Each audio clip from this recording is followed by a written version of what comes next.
Hi friends, ಎಲ್ಲರಿಗೂ ನಮಸ್ಕಾರ. Welcome back to my channel. So friends, ಇವತ್ತಿನ ವಿಡಿಯೋದಲ್ಲಿ ಏನಪ್ಪ ನೋಡೋಣ ಅನ್ನೋದಾದರೆ, ಸೊ ಇವಾಗ ನೀವು ಈ ವಿಡಿಯೋದಲ್ಲಿ ಏನಪ್ಪ ನೋಡ್ತಾ ಇದ್ದೀರಾ, ಈ ಕೋಳಿ ಬಂದು ಫಸ್ಟು ಡಲ್ಲಾಗಿ ಒಂದು ಸೈಡ್ ಹೋಗಿ ಕೂತ್ಕೊಂಡ್ಬಿಟ್ಟಿತ್ತು. ಸೊ ಅದಾದ ಆಲ್ರೆಡಿ ನಿಮ್ಗೊಂದು ಫೋಟೋ ಬೇಕಾದ್ರೆ ಕೊಡ್ತೀನಿ. ಸೊ ನಾನು ಬಂದು ಫಸ್ಟ್ ದಿನ ಇಂಜೆಕ್ಷನ್ ಕೊಟ್ಟಿದ್ದೀನಿ.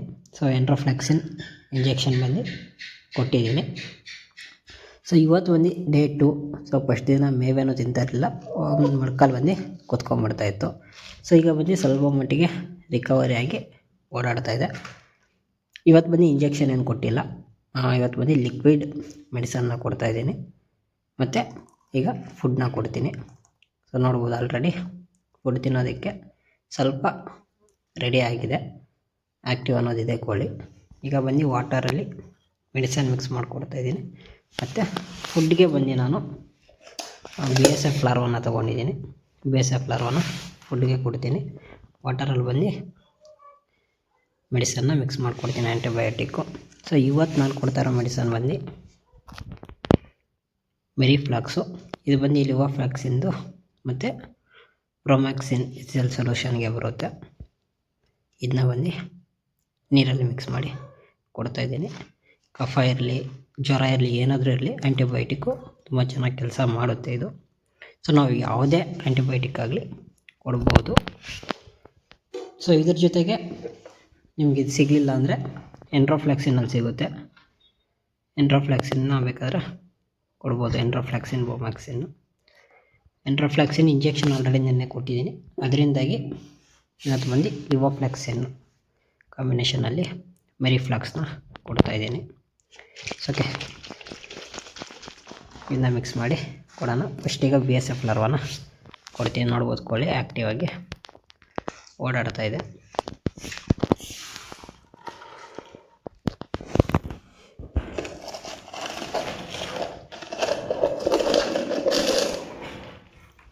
ಓಕೆ,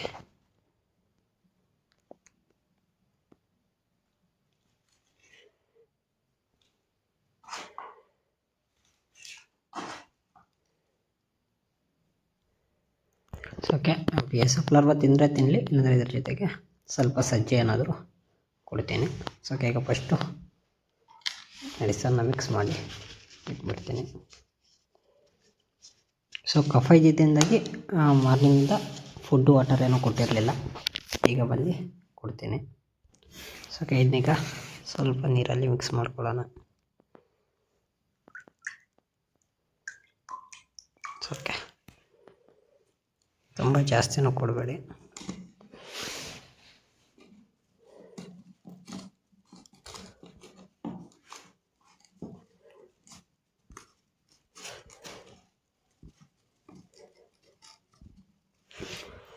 ಓಕೆ, ಇದನ್ನು ನೀಟಾಗಿ ಮಿಕ್ಸ್ ಮಾಡ್ಕೊಳ್ಳೋಣ.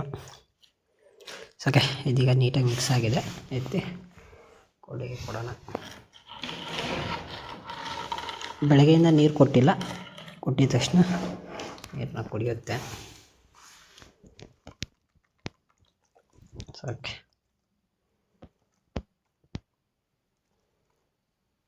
ನೆನ್ನೆನೂ ಅಷ್ಟೇ ನೀರೇನು ಕುಡಿದಿಲ್ಲ, ಲೈಟಾಗಿ ಮೇವು ತಿಂತು ಅಷ್ಟೇ. ಇವತ್ತು ಆರಾಮಾಗಿ ನೀರನ್ನ ಕುಡಿತಾ ಇದೆ.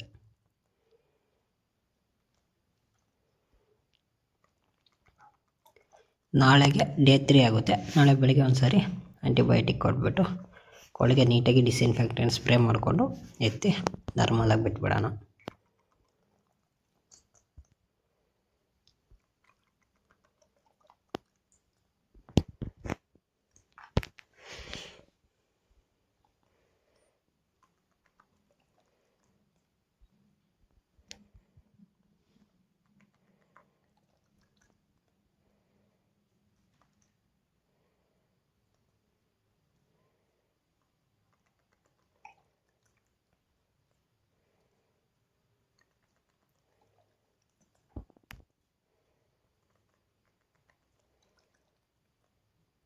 ಓಕೆ, ಆರಾಮಾಗಿ ನೀರು ಕುಡಿತಾ ಇದೆ. ಸೊ ಇದು ನೋಡ್ಬೋದು, ಇಷ್ಟು ದೊಡ್ಡ ಬಿಗ್. ಸೊ ಇನ್ನು ಫಸ್ಟ್ ಟೈಮ್ ಮೊಟ್ಟೆಗೆ ಇವಾಗ ರೆಡಿ ಆಗ್ತಿರೋದು. ಸೊ ಇನ್ನೂ ಒಂದು ಸರಿನೂ ಮೊಟ್ಟೆ ಇಟ್ಟಿಲ್ಲ. ಲಾಸ್ಟ್ ಟೈಮ್ ಒಂದು ಮೊಟ್ಟೆ ಒಂದೇ ಸಿಂಗಲ್ ಮೊಟ್ಟೆ ಇಡ್ತು, ಮತ್ತು ಸ್ಟಾಪ್ ಮಾಡಿಬಿಡ್ತು. ಈಗ ಇನ್ನು ಒಂದು ಸರಿ ಸಹ ಮೊಟ್ಟೆ ಇಡೋ ಸೈಕಲ್ ಕಂಪ್ಲೀಟ್ ಆಗಿಲ್ಲ ಇದ್ರದ್ದು, ಇವಾಗ ಸ್ಟಾರ್ಟ್ ಆಗ್ತಾ ಇರೋದು. ಸೊ ಬಿಗ್ ಸೈಜ್ ಫೀಮೇಲ್ಸ್ ಎಲ್ಲ ಇದೇ ಥರ ಬರುತ್ತೆ.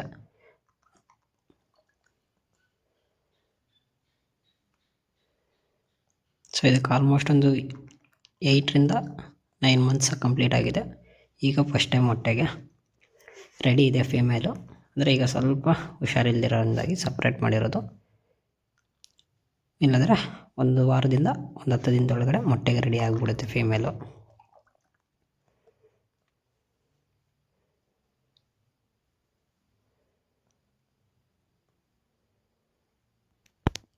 ಓಕೆ, ನೀರು ಚೆನ್ನಾಗಿ ಕುಡಿತಿದೆ. ಒಂದು ಸ್ವಲ್ಪ ಡಿಸ್ಟರ್ಬ್ ಮಾಡೋದು ಬೇಡ.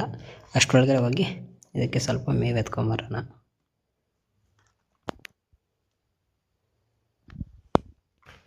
ಓಕೆ ಫ್ರೆಂಡ್ಸ್, ಈಗ ಸಜ್ಜೆ ತೊಗೊಂಬಂದಿದ್ದೀನಿ. ಅದೇನಾದರೂ ನೀರಲ್ಲಿ ಮಿಕ್ಸ್ ಮಾಡಿ ಕೊಟ್ಟಾಗ ಕುಡ್ದಿಲ್ಲ ಅಂದಿದ್ರೆ ಆ ಸಜ್ಜೆಗೇನೆ ಮೆಡಿಸನ್ ಮಿಕ್ಸ್ ಮಾಡಿ ಕೊಡ್ತಾಯಿದ್ದೆ. ಸೊ ಈಗ ನೀರಲ್ಲಿ ಕೊಟ್ಟಿದ ತಕ್ಷಣ ಕುಡ್ದಿದೆ ಮೆಡಿಸನ್, ಆ್ಯಂಟಿಬಯೋಟಿಕ್ ಅದಕ್ಕೆ ಹೋಗಿದೆ. ಅದರಿಂದಾಗಿ ಸಜ್ಜೆನ ಹಂಗೆ ಕೊಡ್ತಾಯಿದ್ದೀನಿ, ಮೆಡಿಸನ್ ಏನು ಮಿಕ್ಸ್ ಮಾಡಿಲ್ಲ.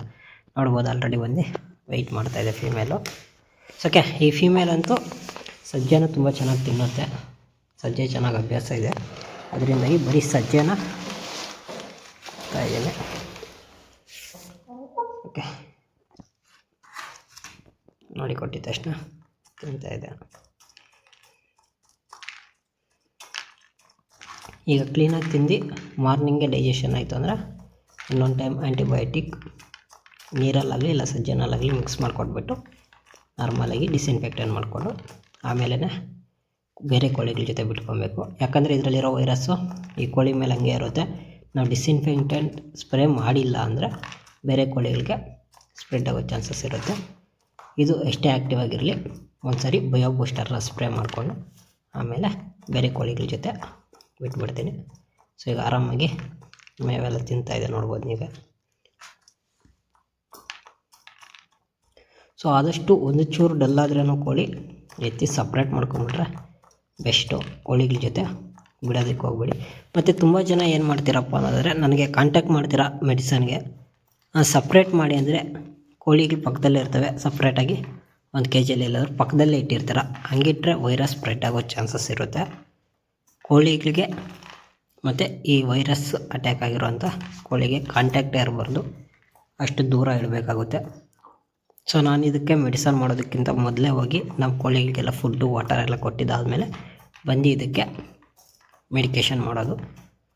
ಆಮೇಲೆ ಅವುಗಳ ಹತ್ರ ಮತ್ತೆ 1 hour 2 hour ಗ್ಯಾಪ್ ಕೊಟ್ಕೊಂಡು ಮತ್ತೆ ಕೋಳಿಗಳ ಹತ್ರ ಹೋಗೋದು. ಸೊ ನಾವೇನು ಮಾಡ್ತೀರಂದರೆ ಡೈರೆಕ್ಟಾಗಿ ಇದಕ್ಕೆ ಮೆಡಿಸನ್ ಕೊಟ್ಬಿಟ್ಟು ನಮ್ಮ ಕೋಳಿಗಳ ಹತ್ರ ಫುಡ್ಡು ವಾಟರ್ ಕೊಟ್ಟರೆ ವೈರಸ್ ಅವಾಗೂ ಅಟ್ಯಾಕ್ ಆಗೋ ಚಾನ್ಸಸ್ ಇರುತ್ತೆ. ಸೊ ಅದರಿಂದಾಗಿ ಫಸ್ಟ್ ಅವುಗಳಿಗೆ ಆ್ಯಕ್ಟಿವ್ ಆಗಿರೋ ಕೋಳಿಗಳಿಗೆಲ್ಲ ಫುಡ್ಡು ವಾಟರ್ ಕೊಟ್ಟಿದ್ದಾದಮೇಲೆ ಮತ್ತೆ ಬಂದು ಇದಕ್ಕೆ ಇಂಜೆಕ್ಷನ್ ಅನ್ನೋದು ಇಲ್ಲಾಂದರೆ ಮೆಡಿಸನ್ ಕೊಡೋದು, ಫುಡ್ಡು ಕೊಡೋದು ಅಂತಾರ ಮಾಡ್ಕೊತೀನಿ. ಸೊ ಈಗ ಬಂದು ಇದು ಆರಾಮಾಗಿ ಫುಡ್ನ ತಿಂತಾಯಿದೆ. ಸೊ ಲಾರ್ವಾ ಹಂಗೆ ಇಟ್ಟಿರ್ತೀನಿ. ಸೊ ಲಾರ್ವಾ ಇದಕ್ಕೆ ಬೇಕು ಅಂದರೆ ತಿನ್ನುತ್ತೆ, ಇಲ್ಲಾಂದರೆ ನಾರ್ಮಲಾಗಿ ಮಾರ್ನಿಂಗ್ ಬೇರೆ ಕೋಳಿಗಳಿಗೆ ಕೊಟ್ಬಿಡ್ತೀನಿ. ಸೊ ತಿನ್ಕೊಳ್ಳುತ್ತೆ. ಈಗ ಹೊಟ್ಟೆ ಹಸಿವಿರೋದ್ರಿಂದಾಗಿ ಫಸ್ಟ್ ಸಜ್ಜೆ ತಿಂತಾಯಿದೆ. ನಾಳೆ ಬೆಳಗ್ಗೆ ಆ್ಯಕ್ಟಿವ್ ಅಂತಂದರೆ ಲಾರ್ವಾನ ತಿನ್ಕೊಳ್ಳುತ್ತೆ.